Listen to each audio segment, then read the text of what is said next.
What is social technology?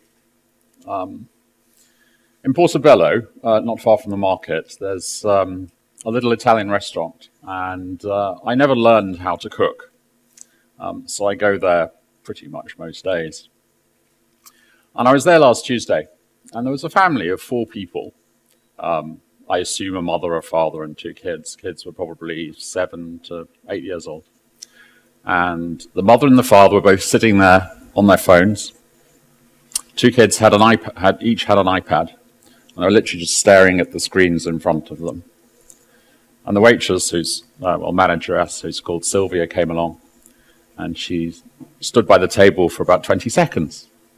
And no one paid any attention to her.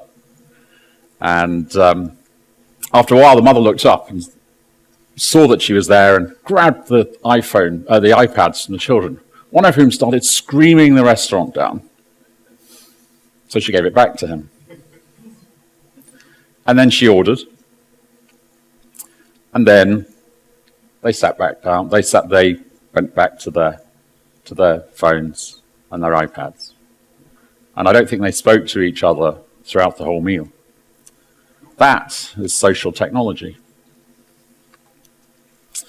I think we can think of social technology in terms of, certainly for the purposes of today, in 4 ways. You've got social media, you've got dating apps where you can meet new people, you've got collaboration tools, Microsoft Teams, WebEx, Zoom, Slack, all those things. And you've got messenger type apps, Signal, WhatsApp, and so on. All of these are quite different, but I'm guessing if I did a poll and said, which one of the, do you use any one of these 4? That's pretty much all of them. That's pretty much everyone. Andrew, you probably better start handing out the eggs and tomatoes at this point, I think. And if you'd like to tweet about my hypocrisy, that's the username up there. Okay, so we all know about Facebook, and Facebook clearly adds value to many people's lives, 2 billion plus users. People use it to share information about their weddings, their births, whatever it might be of interest to them. Nights out, jokes, all sorts of things. There's a lot of interesting content that people do find relevant on Facebook. When people are feeling low, I've seen posts, so I'm not in a good mood today, and people will provide some kind of support. And you can connect with groups on Facebook. Twitter, likewise, we all know about Twitter, 400 odd million users, 200 million of whom can be monetized. And they make about $4 billion in revenue a year, so that's quite a good business too. LinkedIn, 810 million, 200 countries. Interesting thing from LinkedIn, they have 77 job applications per second go through LinkedIn. So that's clearly very useful. You get one person recruited every 6 minutes. So that's 1 in 770 applications is successful. Tinder, back onto the dating apps, 60 billion matches, so clearly lots of people using that. Bumble, you've no doubt heard of Bumble as well, over 760 million revenue last year, 2.9 million paying users.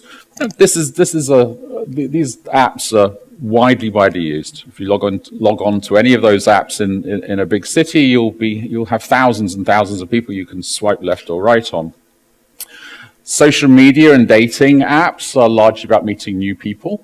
Obviously, Facebook and so on, or LinkedIn, you meet people and then you continue to connect with them. I think the other social media, so collaboration tools, Teams, Slack, and so on, those are about chatting and talking and sharing with people you already know.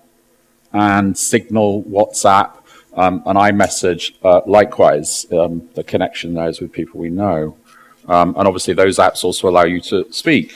And a lot of people get value out of that. I had a friend many years ago who retired to Wales, had 5 children, or his father had 5 children, and they used to have FaceTime calls every week and connect with each other. And that all worked very well for them. You can do it all day long. You can spend a lot of time making your thumbs hurt and making your eyes glaze over. So social media is kind of here to stay.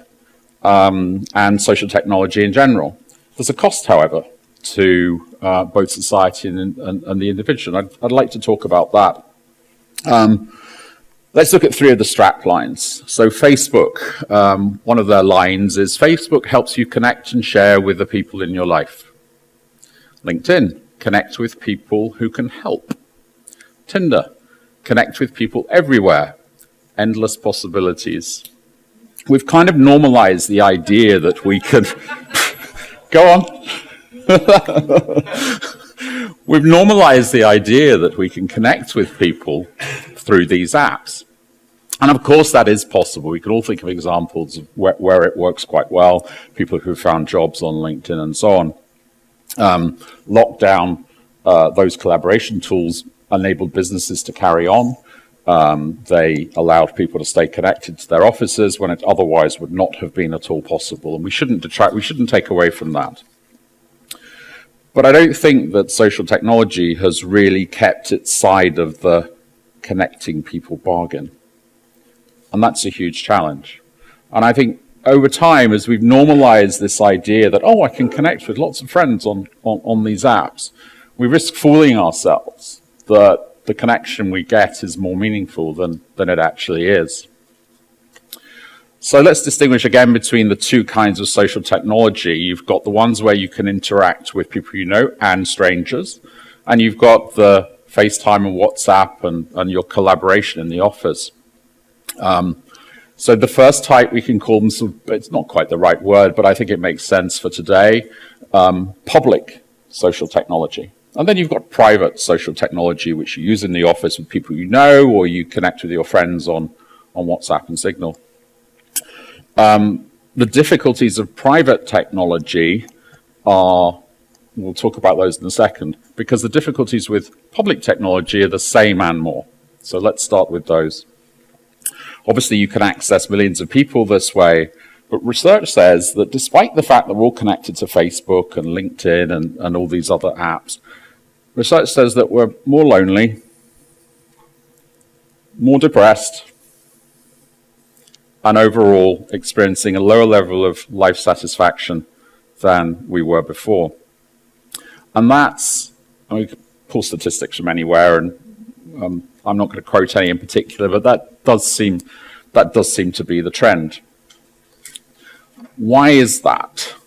Well, the model of free social media in particular is about selling ads. So Facebook monetizes your interaction. And many, many years ago, Facebook knew enough about you to describe how you behave to its customers who are advertisers that want to reach you. Then they got to a point, they had more information and they could predict what you were going to do. Now we're in a situation where social media companies can manipulate your behavior. So they know when you're in a bad mood, they know when you've had a fight with someone you care about, because they can tell, given how you type, what you type, and so on. The end-to-end encryption on WhatsApp is not the point, it's a good red herring.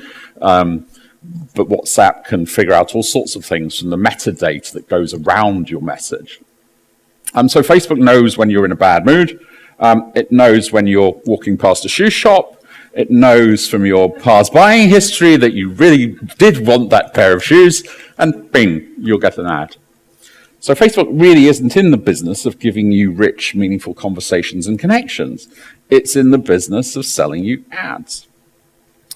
And you're more likely to stay if Facebook shocks you, insults you, offends you, upsets you, scares you. That kind of thing will keep you on the platform more than a happy, productive conversation with someone who's meaningful to you. And they want to keep you on the platform more so they can show you the ads. When we think about the abusive nature of some of the platforms and some of the conversations, you've only got to just take a quick look at J.K. Rowling's timeline on Twitter.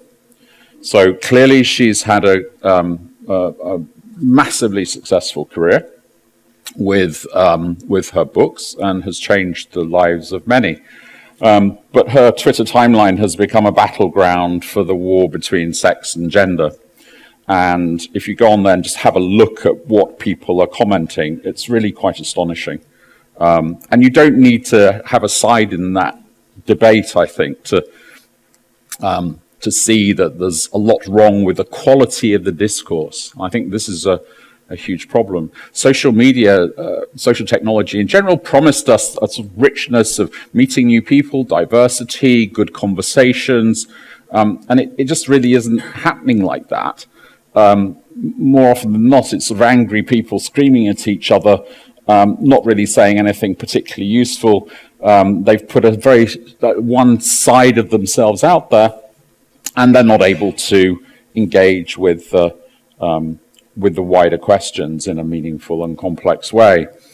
One of the challenges, of course, anonymity, because you can be anyone you like online. Lots of fake content. There's all sorts of nonsense served up as fact. I don't know whether you've seen Ukraine on the terrible things that are going on in Ukraine. Fake news has included saying that the whole thing is just a scam and there are crisis actors out there whose faces are being painted with blood. There are scams to get money out of people. There's a conversation about the US having bioweapons in Ukraine, which is not true. If you go to fact-check services, you can see these ideas debunked. If you're a new user on TikTok, within 40 minutes, even if you don't press any buttons or like anything, TikTok will start showing you fake news about Ukraine. And it mixes it in with true, real news about Ukraine. And you can't tell the difference because the algorithm doesn't know the difference. The algorithm knows what's popular. It doesn't know what's good and it doesn't know what's true. So what do? Well, maybe we just switch off our phones. Right, just switch the thing off. But it's gone beyond that already. I think 5 years ago that was possibly a meaningful answer to the question. But it's spilling, this poor quality debate is spilling into day-to-day life. What's happening on social media is becoming part of people's real life experiences. Conspiracy theories around, I appreciate I'm probably on shaky ground here, Andrew, but conspiracy theories around vaccinations resulted in many people being in Trafalgar Square, close up to each other. This was quite some time ago now, without looking after social distancing or mask wearing and so on. J.K. Rowling had three actors turn up at her house, protesting about her views. And as far as I can see, they deliberately exposed her address to the internet, and she had to spend a lot of time trying to get that off there. You don't have to agree with her views to agree to believe that that's not quite right. Cambridge University at the end of 2020 tried to pass a change to their freedom of speech rules and wanted people to be very respectful of all ideas. Eventually they pulled it back to say we need to be tolerant of ideas, but not necessarily respectful, because otherwise you very quickly end up in this cancel culture, and that was something that Cambridge wanted to avoid. But the very fact that the question was even raised, I think, is an issue. As I say, algorithms are pushing popular content, but not quality. And there's a real, I think, difficulty in learning from a lot of the information that's out there because you don't know whether it's true. It's not necessarily very thoughtful. You can't summarize the issue of climate change in 140 or 280 characters or whatever it is this week. A lot of the articles that are written, again, there are all sorts of motivations. So despite this glut of data out there, we're really not more informed than we were before. Then you have the problem of the hologram, right? People put out there their own perspective. We don't put our real selves out there online. We put our hologram, what we want to be. Our hologram is supremely intelligent, supremely attractive, supremely interesting, supremely virtuous, supremely powerful. And that gives us lots of attention. And we get that attention, and it triggers dopamine in our heads. We go, that's great. That's great. I want some more of that. So we keep doing it, we keep doing it, we keep doing it. And we dig ourselves deeper and deeper into whatever it is the algorithm rewards. But the algorithm is rewarding me for being someone who's not me. I think that's hugely challenging. The algorithm doesn't really pay attention when we're talking about our real lives. It's much more interesting to talk about the weird stuff, or the extreme photos, or the extreme comments and the like. It's not really interested that we read a book last week. And again, that's spilling into real life. So people are taking their Instagram selves and trying to look like that in real life as well. It's addictive because it's pushing the buttons in our mesolimbic reward pathway. You get the dopamine hits. It's not enough, as John said earlier. JP said earlier. It's attention alcohol. The more you take, the more you need. You don't get the same hit over time that you get from that quantity, so you need more and more and more. It makes us anxious because we're waiting for someone to write back to us. And it's variable, so it's even more intense in terms of building that pathway and needing more. Sometimes you get a like, sometimes you don't. Sometimes someone writes back, sometimes they don't. The Royal Society for Public Health said that the like button was the most toxic feature of social media.